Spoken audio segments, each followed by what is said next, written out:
Good morning, everyone. Good morning, good morning, good morning. Good morning. Welcome to another fine Wednesday morning here in the city of Philadelphia. A little gray out, little cloudy, a little cold. We're off the back end of that nor'easter.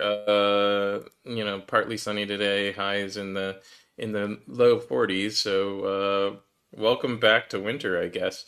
Um, and welcome to another coffee break chat. I'm your host, James Jackson, he, they pronouns, executive producer, Light Thief Productions. And I think we have a pretty good show for you today. Some excitement here on our end. We've got mayoral candidate and former council member Derek Green, um, who'll be joining us on screen in a moment. We're going to be talking about Sidney Holmes, the man in Florida who was exonerated after being sentenced to 400 years in prison for theft, and released recently. We're going to be talking about banking, SVB, other banks that failed recently, and what caused them to fail. What small banks like this, or medium-sized banks, or the 16th largest bank, in fact, in the United States, means when it fails. And then we're going to talk about the Delaware River Waterfront, and we're going to talk about modern slavery a little bit. I hope. Sometimes we don't get all these topics, but I'm going to bring up Councilmember Green on screen. Welcome, Councilmember, and if you would please introduce yourself, your pronouns, what it is you do, and give us a little info. Hi, Councilmember Derek Green, former Councilmember Derek Green, running for mayor. I he, him pronouns, and I'm running for mayor because I believe Philadelphians should expect more and deserve better from our city. We have a lot of challenges in our city. The gun violence is the number one issue that people talk about all the time. And as a former assistant district attorney, was once racially profiled while leaving the DA's office, I know we've got to reduce gun violence in our city. The fact that last year we had 2,200 shootings, 74% of the victims and shooters look just like me. And so someone who's had my background, I understand we have to reduce the gun violence in our city. We got to do it in a way without violating the rights of our citizens, because I simply believe Philadelphians should expect more and deserve better from our city. Excellent, excellent. Thank you for introducing yourself, and thank you for talking about gun violence. It is an issue here in the city of Philadelphia. We've talked about it on this show quite a number of times before. But I want to jump into it a little bit by talking about Sidney Holmes. Sidney Holmes is a man in Florida. He was serving a 400-year prison sentence for robbery. I assume that includes, I haven't read too much into it, but I assume that includes, the standard um, Clinton era, Reagan era enhancements to sentencing three strikes, enhancements for gun charges, enhancements for drug charges, etc. Um, and the man was completely innocent. He was convicted in April of 1989 for a 1988 robbery, of which he had only been accused of being the getaway driver. And he's been in prison for 34 years. There are people who watch this show. There are people that I work with, that I talk with on a daily basis, who are not old enough to have been born before he entered prison, and they're, you know regular voters, people who join us in the workforce and on our city streets every day. Um, how do you envision moving forward in the city, solving something as endemic as gun violence, and crime in general, without creating situations like Sidney Holmes, without creating a Philadelphia in which black and brown people are over policed, are over prosecuted, etc.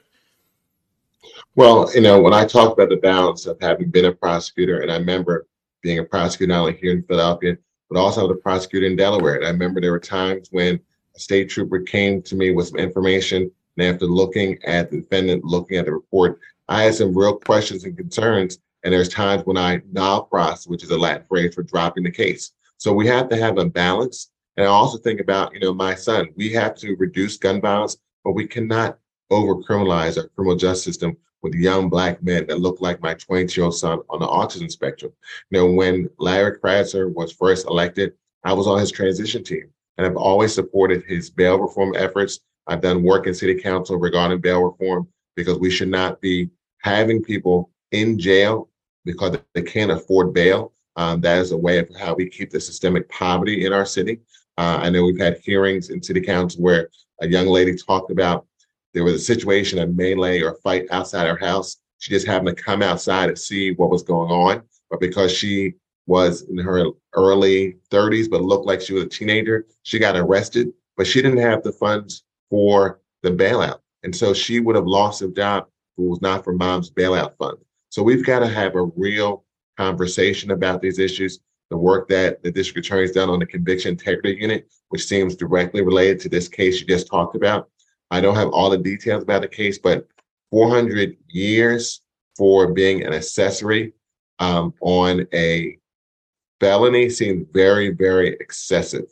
I don't understand how it got to that level of sentencing for that type of crime. Now, I was not and have not read the document, but it just seems very, very excessive for someone that did not commit a murder, that was an accessory to some type of robbery. So we have to really have a balance. And I think too often what I see in the public sector is that we make these large swings from one perspective to the other. And then most of us are more in the middle. We may shade more to the left. Some may shade more to the center or to the right, but most of us are in the middle and don't want to see our fellow citizens locked up for offenses that they did not commit. I agree. Sorry, excuse me 1 second. I've accidentally unpinned you. There we go.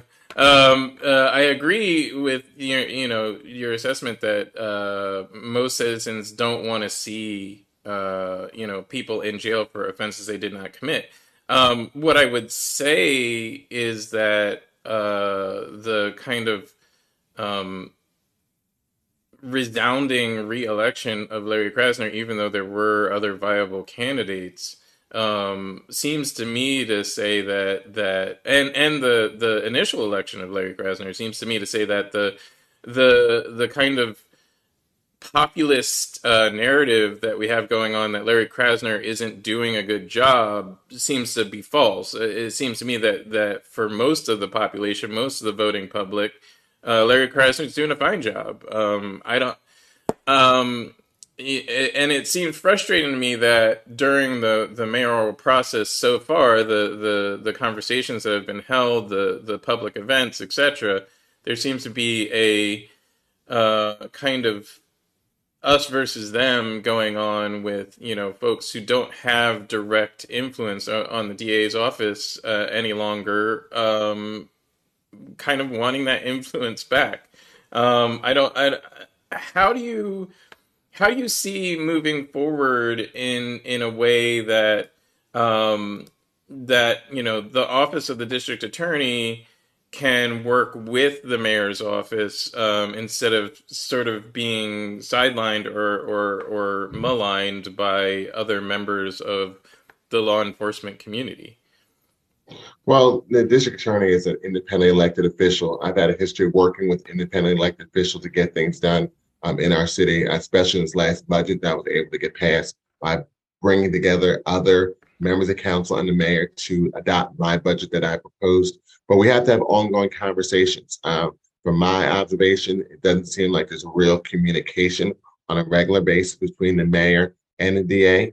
We all have interesting personalities and perspectives, but we have to get beyond that because right now we have too many young Black men who are dying in the city of Philadelphia.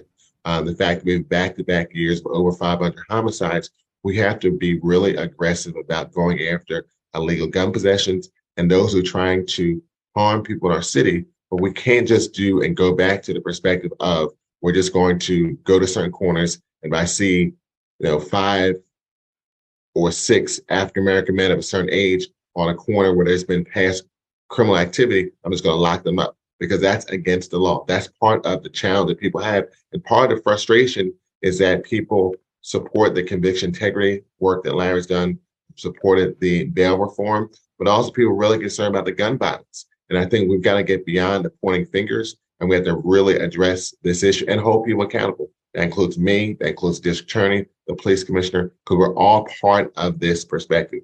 And I would say that those who supported those policies also support us reducing gun violence in our city.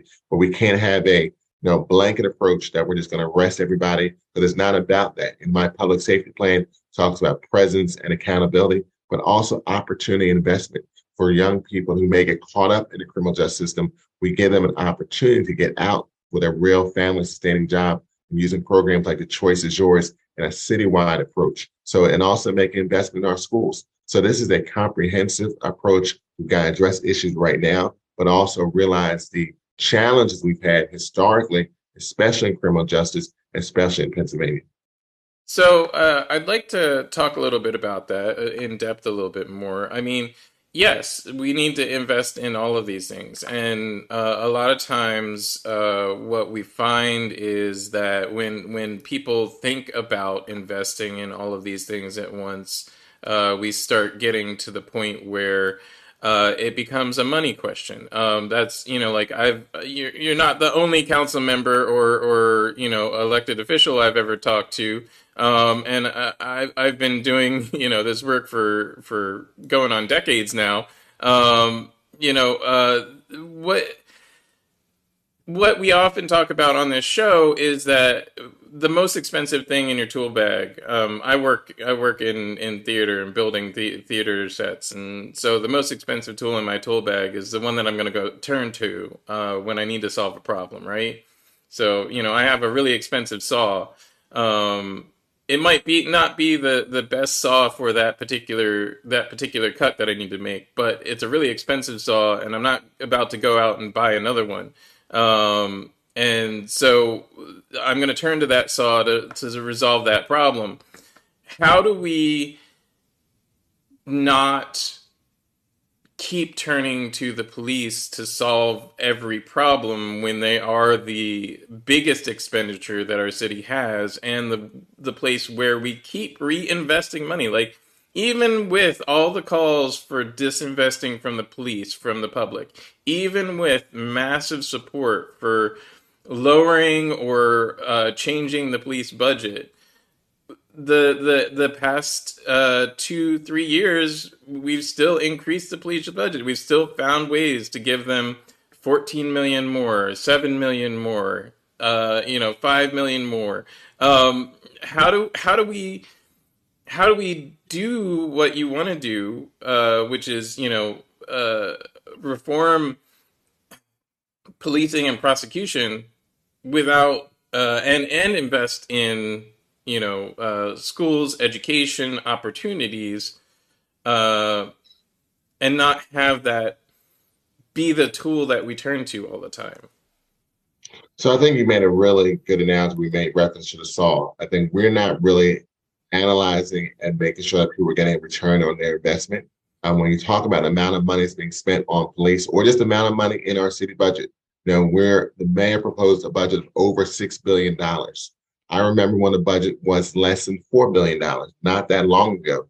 But I would venture that if you ask people when the budget was under $4 billion, that we had a better return on investment in reference to public safety, in reference to education, in reference to economic development, in reference to how our city looks, in reference to cleanliness. So just spending more money does not mean you're going to get a better result. It's how you spend the money and taking the time, which is your most expensive commodity, to really evaluate how we're spending those dollars. Because you can throw money at something that doesn't mean that it's going to get solved. So we've got to make sure we're doing a better job on using those dollars. And even if those dollars are going to the police budget, what are we spending the money on? For example, I've been a strong proponent that we need to spend more money on crisis intervention training.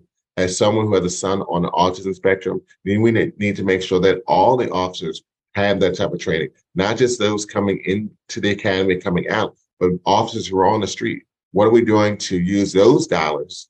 We're part of this police budget to spend it on the proper training, but training in real life situations. Now, I did a ride along in Kensington over the summer, and I've done a lot of ride alongs in my career. And then we did it in the 24th Police District. And we did 10 p.m. to 12 a.m. ride along. And I was with a sergeant, and he was kind of explaining to me some of the issues he sees in some of the newer officers who their perspective goes back to the paradigm we talked about. I see a drug corner, I see X number of people on the corner, and I'm just making arrests.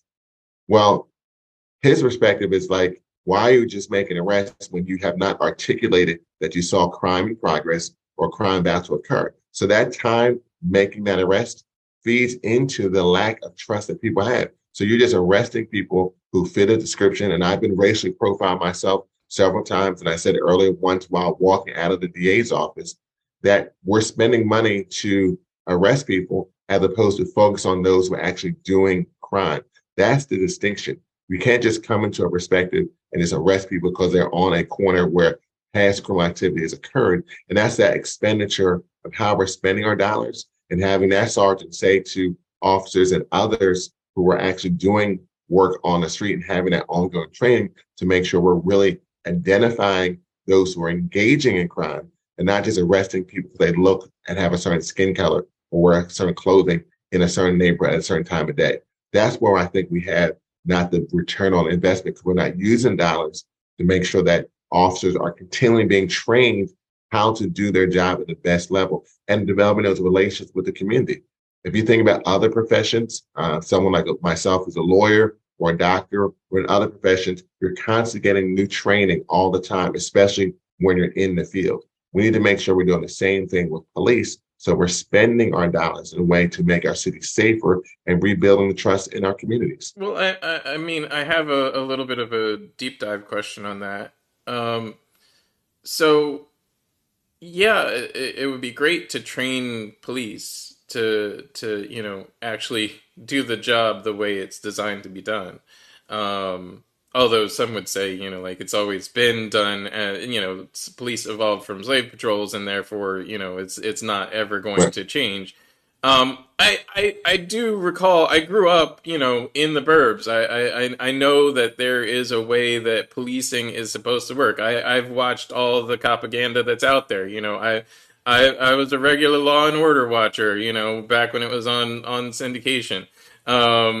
So, I know that there is there is a realistic way that policing is supposed to work when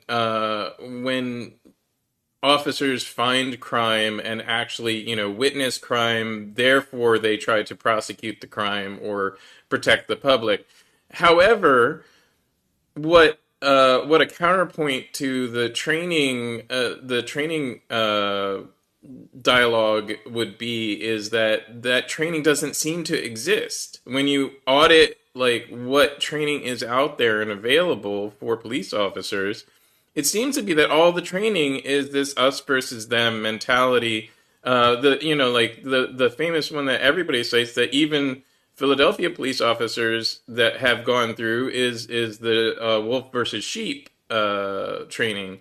Where police officers are trained to view everybody out there as something other than themselves, and they're either a wolf or a sheep, meaning they're either, innocent and completely unable to take care of themselves, or they're predatory and looking to take advantage of other people.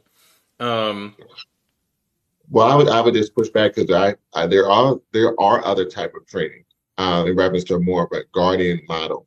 When you think about organizations like Noble, which is a national organization of Black law enforcement executives and officers and other training I've seen. And my fraternity is partnered with Noble, and they've actually done training in high schools around the country to give that perspective. But we need to listen, we all, as human beings, we all have some different types of perspectives based on where we came from, based on our background. And so we need to make sure that we are having some real conversations that if you see a African American male, for example, in a late model car, and they may be, let's say, made an improper lane change, and that person gets, for whatever, pulled over, and I'm not even sure why they got pulled over to begin with. But if you just on observations, you can see this is a person that more likely or not is not engaged in criminal activity. Looks like they're a college student based on your conversation.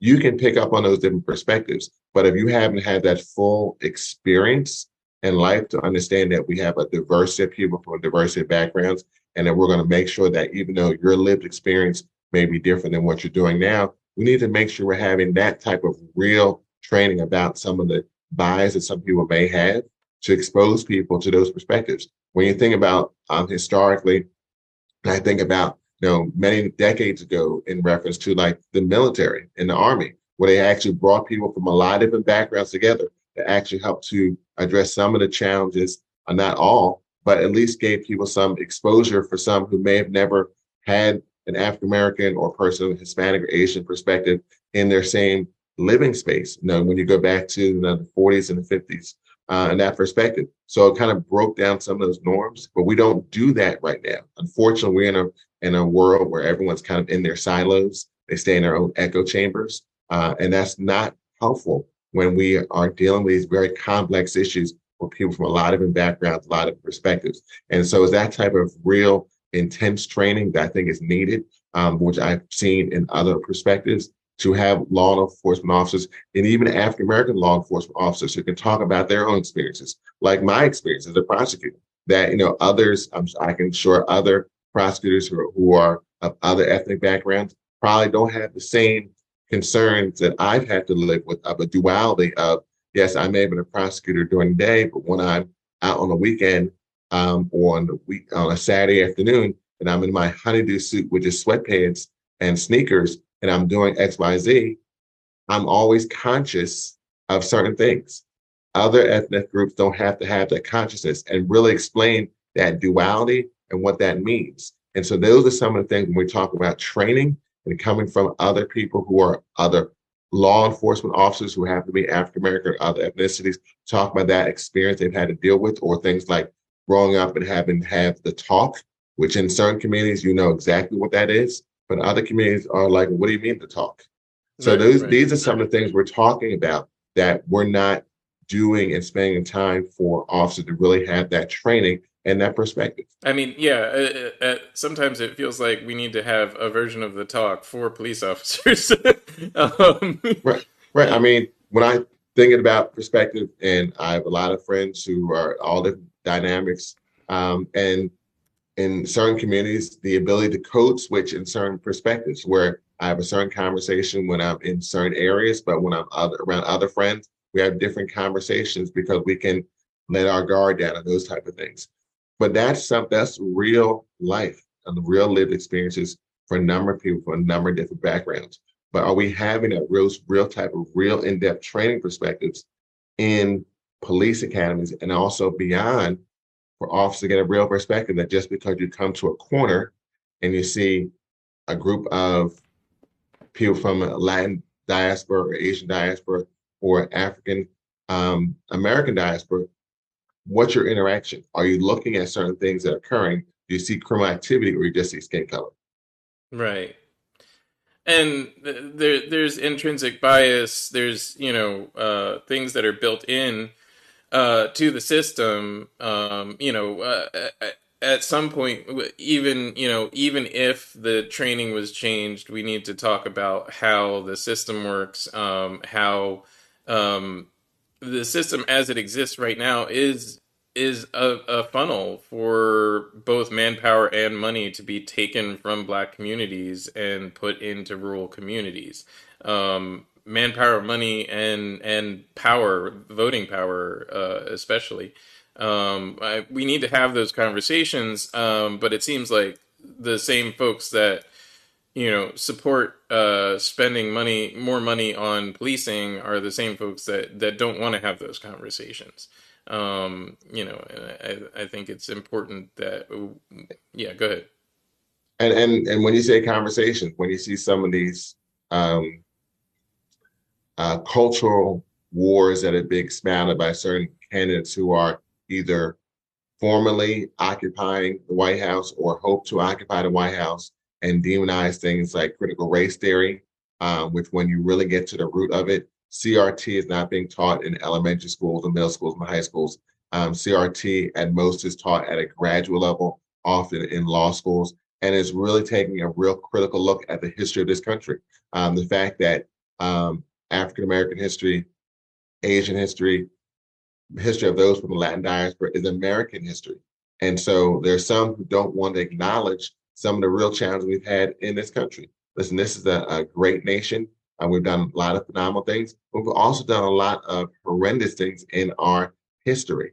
And so that is part of history, and trying to not talk about it and hope it goes away. Because I think the concern is happening is that young people from all perspectives are getting information that I may have not received when I was young. I mean, I remember being somewhat being rebellious when I was in third grade, and when people said, "Well, no, Christopher Columbus founded America," and I was like, "Well, how could you find a Country that was country already when there's occupied. people who are already here?" In fact, I would venture he probably was not the first European American to come to the country, because the Swedes and others came to other parts of America. So it's those type of things that you can't whitewash, to use a lack of a better word, history. These things happen, and the more and more you try to subvert or try to gloss over and try to rephrase, their light and history will come out. And the more you do that, I think, and what it does, it creates more curiosity from those who are trying to seclude from that information. Say, well, why is this such a big issue now? What are they trying to hide? And it's those type of things I think is really challenging, and especially in this current dialogue. And it just only feeds more into the issues, the challenges that we have in our country. I'd like to swing back to education and racism and a couple of things, but first I want to go a little bit more into your background on council and some of the things you've tried to do and advocated for. I know, being a council member and some of the council members that are actively serving that I talk with regularly, have said things to me like, I went into council thinking I would get X, Y, and Z done, and then I realized, oh, I can't actually do that.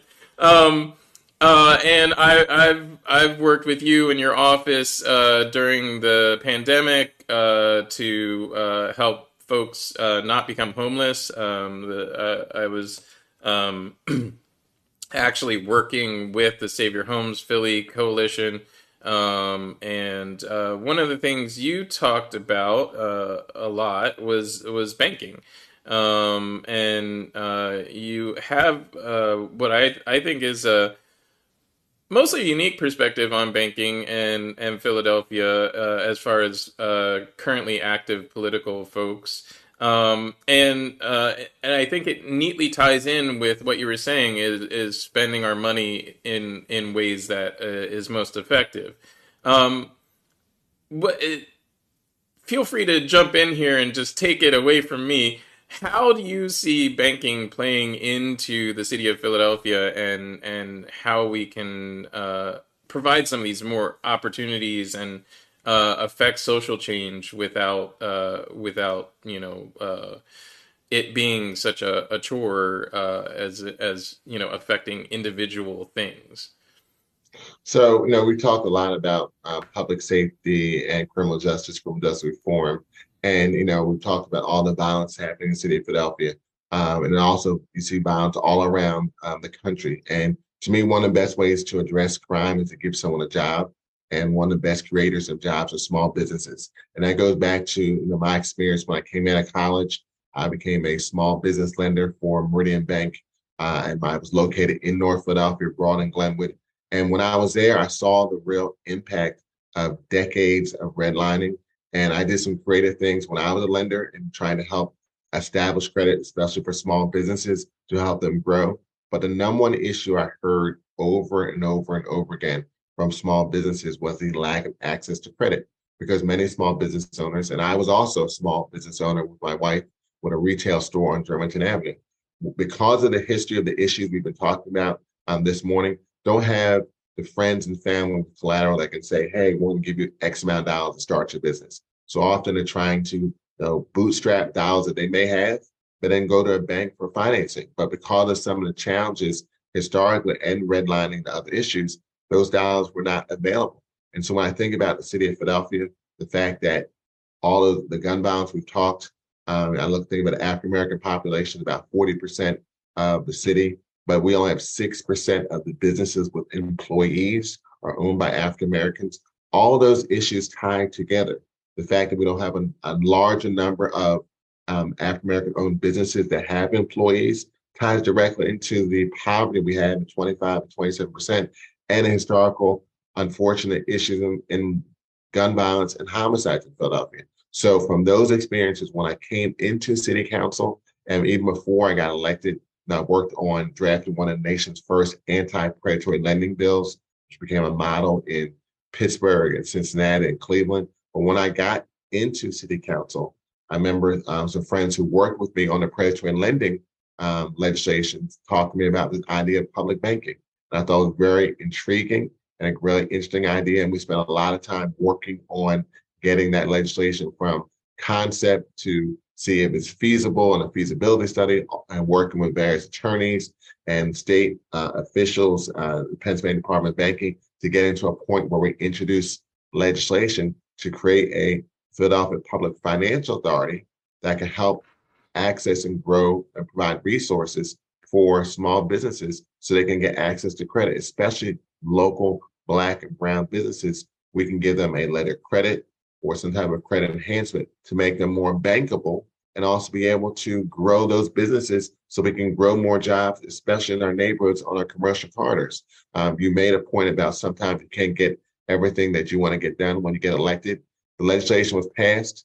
We worked with the Treasury office and the administration as well as the law department well over a year. But then once the law was passed in city council, the mayor did not sign the legislation, came law without a signature, but then will not appoint the board members that we could put this into fruition to get this started to help businesses in the city of Philadelphia to grow jobs, which to me, I think tie into an opportunity to reduce the public safety in our city by giving more people jobs in Philadelphia.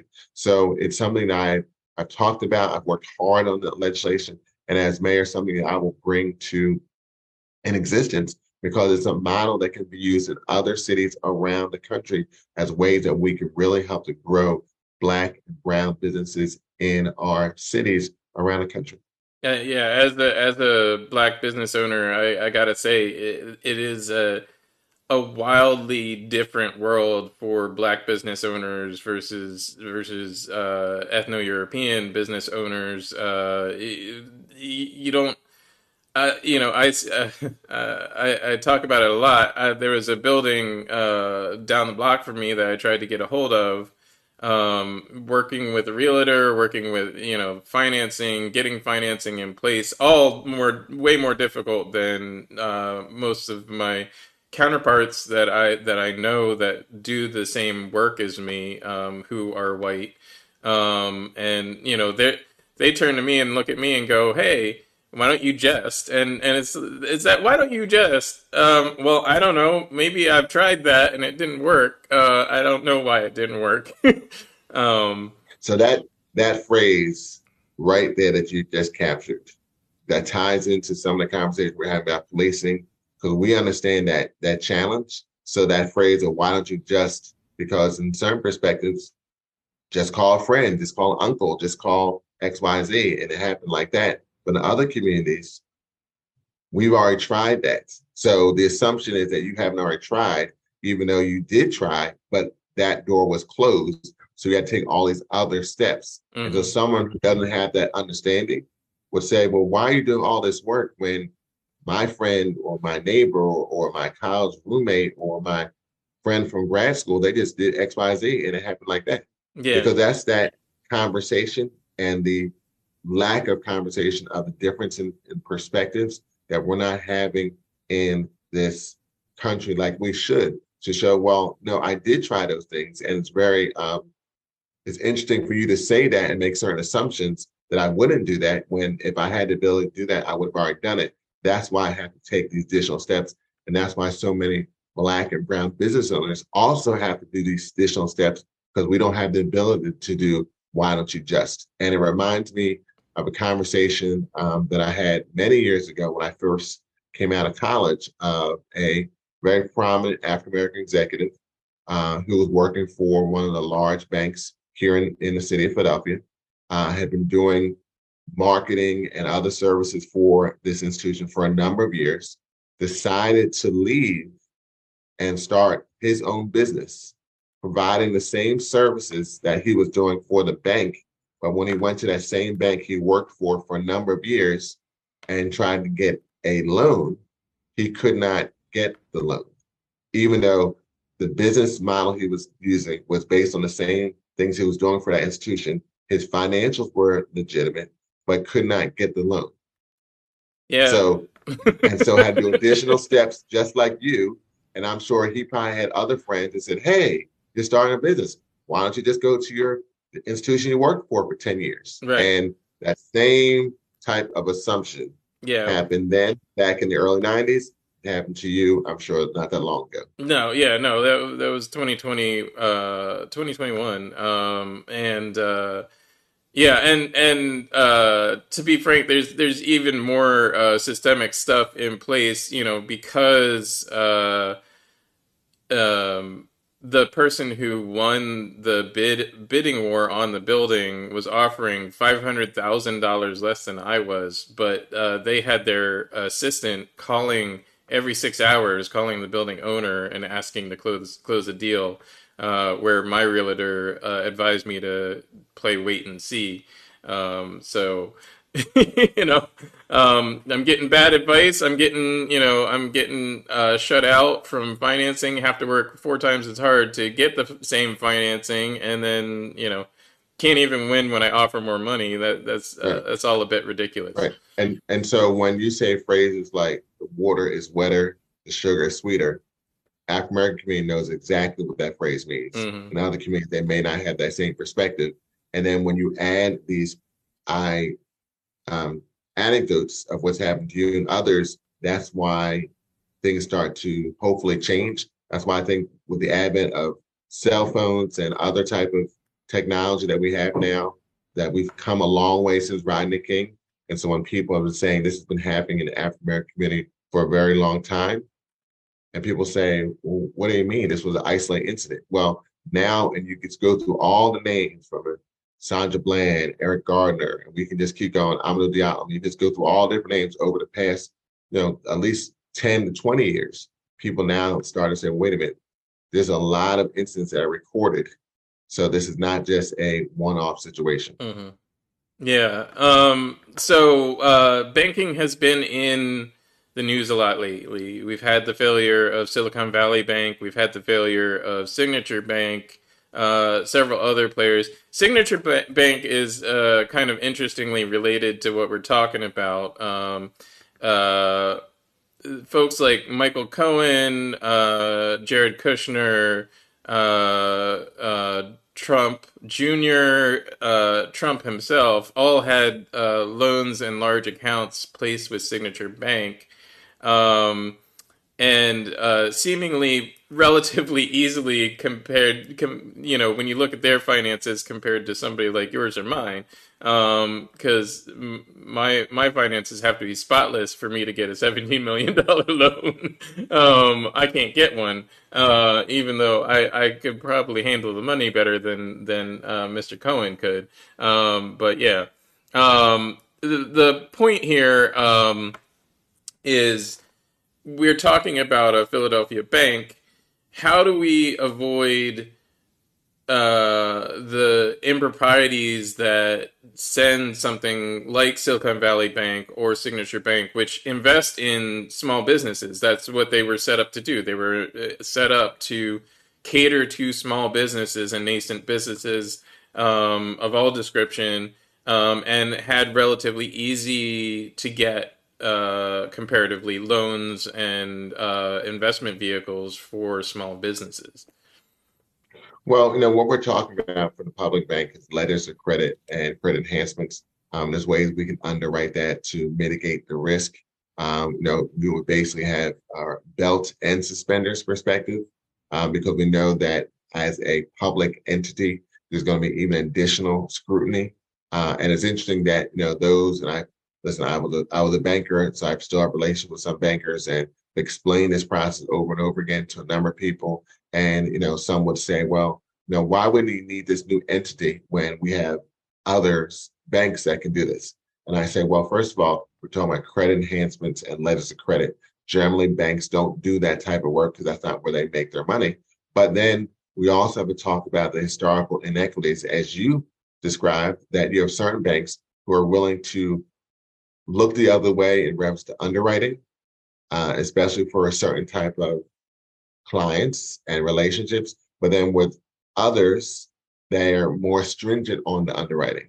And so that's part of this issue, that we have two different economic systems, and that unfortunately not only has it impacted people of color historically, but also excuse me, impacted this country and this city and this state. Imagine if those who were able to get access to credit were able to really get those dollars so they can grow their businesses. What type of economic wealth would we have in this country, in the city, in the state, if those individuals didn't have to spend, like you did, the extra time, take the extra steps to be able to get that lending, and can just get the lending as others have referenced? I think that's what people don't think about, is the economic loss we have by not allowing those businesses to grow, and the return on investment it would be in our communities, in our city, and in our nation, by having much more resources and wealth for those who are really looking to try to grow businesses and provide opportunities for communities in their city and around the country. I agree. Interestingly, I'm of the position that a lot of the bank failures that are currently happening are almost by design of the Fed, because the way the Fed has advanced interest rates and changed certain guidelines, are seem specifically targeted at banks like SVB, and would necessarily cause their failure. Not to mention, there's folks like Peter Thiel out there who are literally telling people to pull all their money out of banks like SVB, and specifically SVB, and that'll cause a run on the bank. But anyway, And let me just follow up on that point, because yeah. that's interesting. You raised his name, Mm. because now what some from the very conservative perspective are saying, that, well, the reason why these banks are not succeeding is because they're doing focus on ESG, and other type of environmental or sustainable growth type of perspectives and investments, when the Black Rocks and others who are promoting and are focused on those areas are doing well. So they're trying to change the narrative Oh yeah, and not no, say, yeah. I don't even right, know where the woke go woke go broke thing even ties into this at right, all. It has nothing to do with how woke your clientele is. It all has to do with, this bank, SVB in specific. I mean, just for well, my overly audience. leveraged. Yeah, just for my audience, if you don't follow banking at all, my dad was a mortgage banker for most of my life, so Oh. I know most of this stuff a little bit.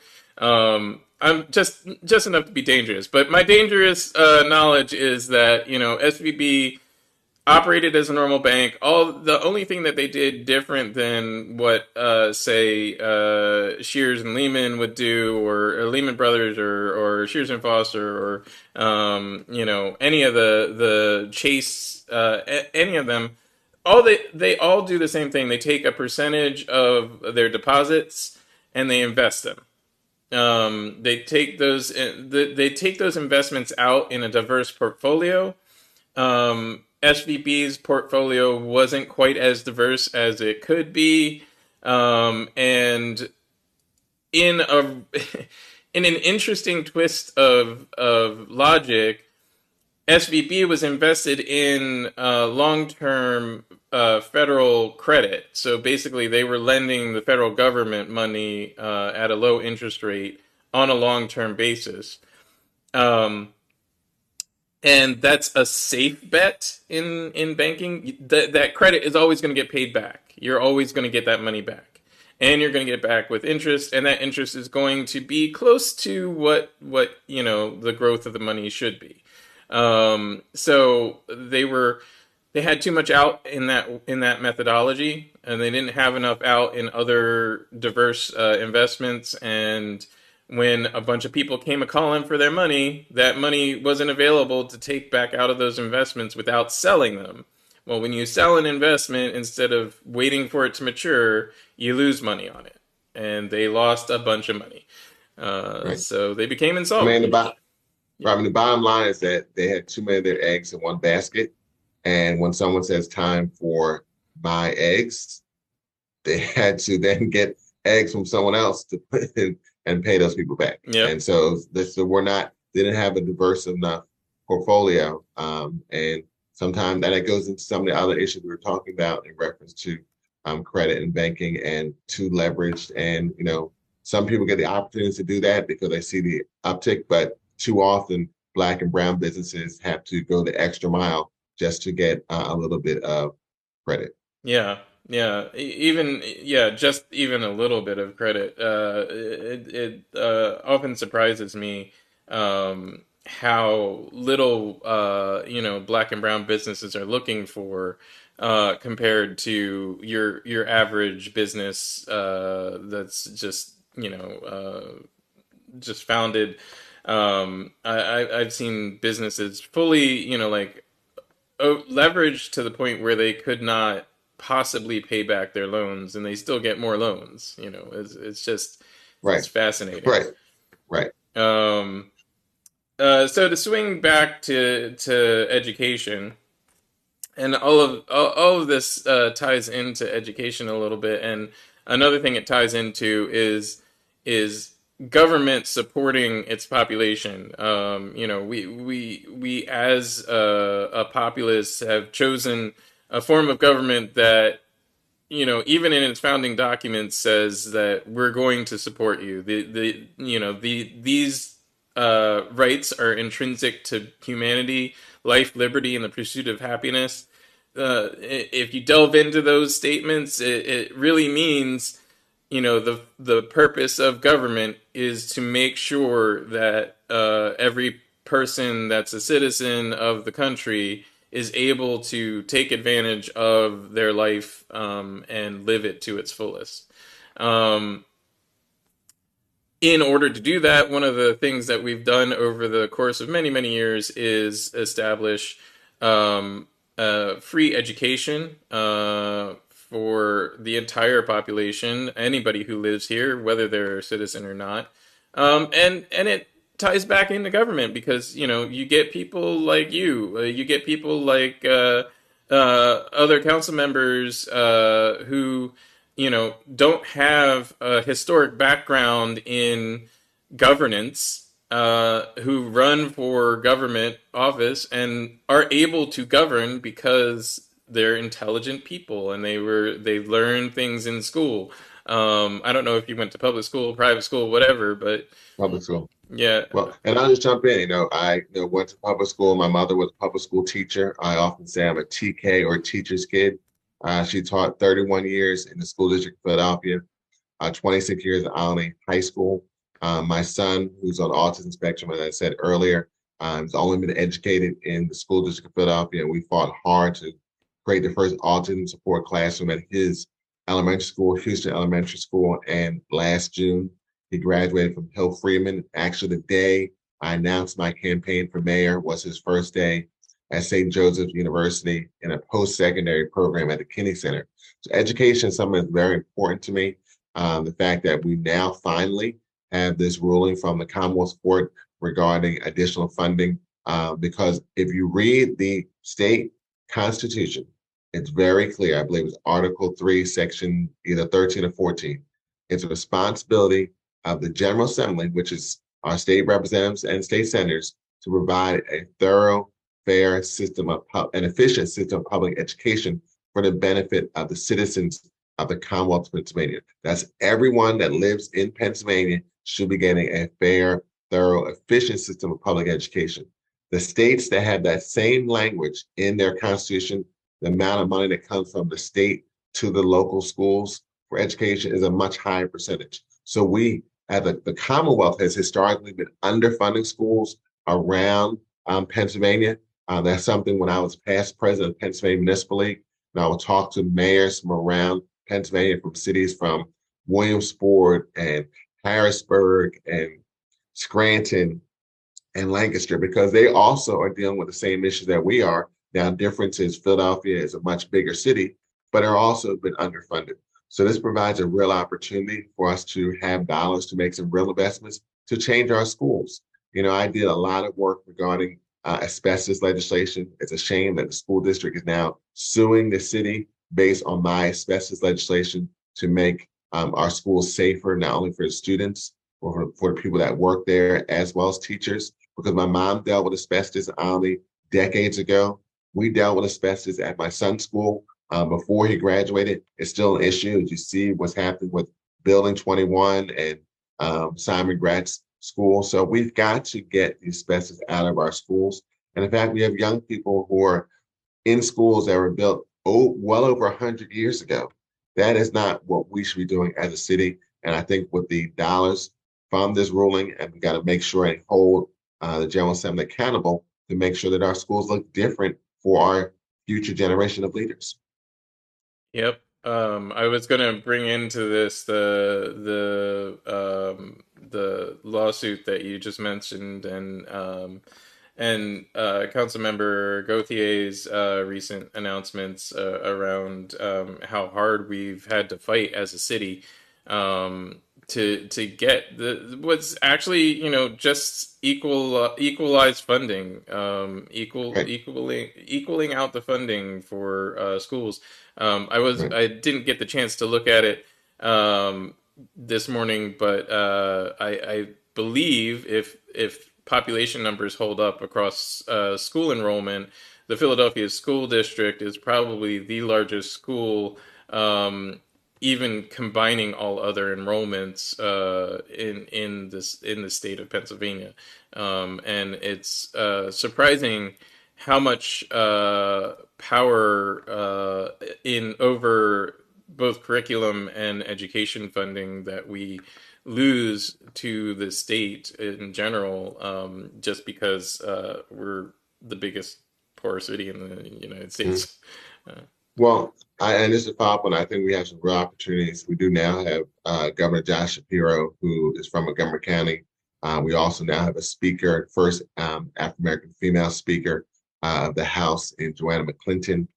So I think provides some opportunities. Also, Senator Vincent Hughes, Democratic chair of appropriations in the Senate. So I think we have some real opportunities to change that paradigm. But it's important because it's not only something that we've been underfunding our schools, but it's also our tax dollars. That isn't, we pay taxes to the Commonwealth of Pennsylvania. We should be getting the return on the investment. And that goes back to our beginning of this conversation. We talked about police. We are not getting the return on investment, our tax dollars, either here locally or at the state level. And we need leadership to make that happen. I agree. I've been told you need to jump. I really appreciate you joining us. I hear you have a count to attend to make sure you're on the ballot. But yeah, please feel free to join us anytime. Really enjoyed talking to you today. Any last thoughts? Anything you wanted to talk about before you go? Well, I just appreciate the opportunity to be with you. It was good to see you on this podcast and video cast. and also work we do in the past. But we really have some major issues in our city. We have some real issues regarding gun violence. We talk about economic development. We talk about education. These are all issues that are really plaguing our city. But we can do better. I believe Philadelphia should expect more and deserve better from our city. And having a mayor that understands who's working these issues, either from criminal justice, either economic development, because I had a small business, or even education, because I've been in the classroom. That's important for the future of our city. I'm looking forward to being the 100th mayor of the city of Philadelphia. I'm looking forward for future conversations with you as well. Thank you so much, Councilmember, and Thank I you. look forward to seeing you again soon. Have a great rest of your week. I'm gonna Thank go you. to Take one up care. of a Be meeting. well. All right, thank you so much. Um, and I just wanted to, it's really great to be able to have folks who are running for mayor, part of city council, part of the movement, and have great effect on the city. It's great when they're willing to speak directly with people like me, with your constituency. It's important that you show up for that kind of thing. I think that's one of the things I hope that everybody who is a voter and who has concerns about how our city is run should take the time to do. You should take the time to talk to your candidates and talk to your representatives, because they represent you and they don't know how to represent you unless you talk to them. And you don't know what they really believe unless you talk to them either. So talk to the folks that are in public office. Figure out what it is that they're about, what it is that they believe, what it is that they're going to do, and if you can agree with that. If you don't agree with it, feel free to not agree with it. It's not a problem. People that are in public office get negative opinions all the time. And you should express yourself and express what you believe and what you know to be true, and also uh, you know have your influence on those things by speaking with your elected officials. Um, a couple of topics we didn't get to: Delaware River Waterfront and modern enslavement. I wanted to talk a little bit about Lamar Jackson. Lamar Jackson is a top tier quarterback, quarterback for the Baltimore Ravens. And looking probably to take a team to the Super Bowl in the next year or two. He's a really great player. Um, he's probably going to continue being a great player for many years to come. And he's in a contract dispute with, not with the Ravens, but with basically the entirety of the NFL. The NFL seems to be unwilling to recruit him to a quarterback position at another team. He can't be shopped around. He can't. He gets pushback when he tries to sign a better contract for himself. Um, Yet there are other players that are getting better contracts and getting better deals that don't perform as well as him. Uh, it's it's an interesting conundrum. Um, I've talked before on the show about how um, society has moved away from focusing on the arts in a systemic way, and focusing instead on the martial and athletic arts.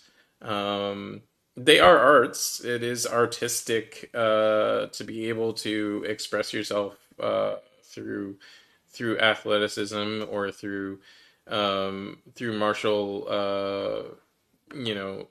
training.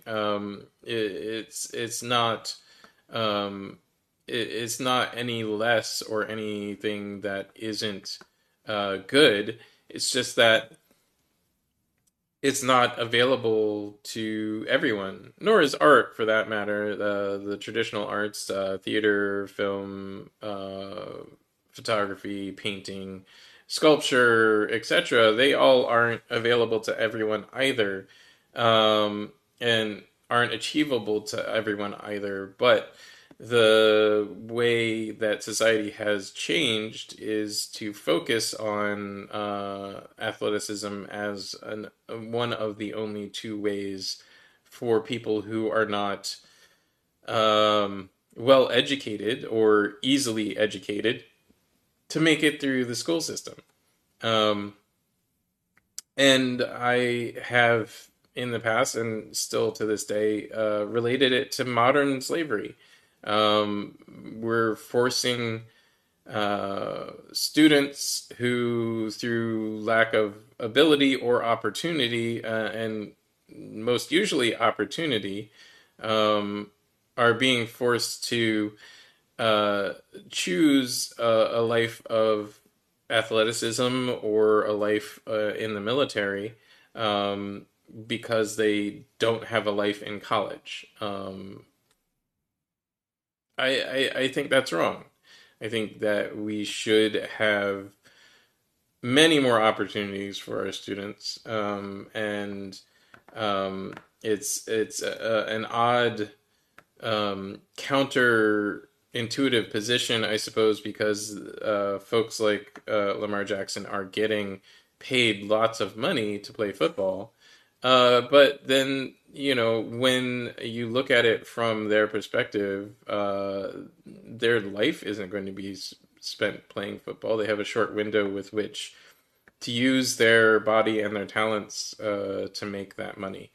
Um, and it's not like everybody can make that money. So, um, I hope to address this more in a future show, but it's something that we need to look at, especially as regards education. We need to figure out why we've defocused on parallel tracks of artistry, intelligence, and athleticism, and we've now reduced the focus to only athleticism or intelligence. Um, and we need to figure out how we can turn that around. I think that would be helpful. I think that that would provide a lot of opportunity for our students in school districts like Philadelphia, where there historically hasn't been enough opportunity for them. At any rate, um, that's all I got for you this week. We'll talk again about the Delaware River Waterfront probably next week. We've got a show again for you next week. Let me see here. We don't have the guest written down yet, but I'm sure we will have a guest for you. If you like what you've seen, please hit the like button on Facebook or YouTube or Twitter or Twitch, wherever you're watching. Hit the subscribe button. You'll get notified whenever we go live. And please share it out with your friends. Folks, if you've seen something here that speaks to you or speaks to something one of your friends said, feel free to share it out. Share it to them and see what they think. Every little bit of extra promotion we get is super helpful, and we really appreciate you for joining our show every week. So tune in again next week and enjoy the rest of your week, everybody.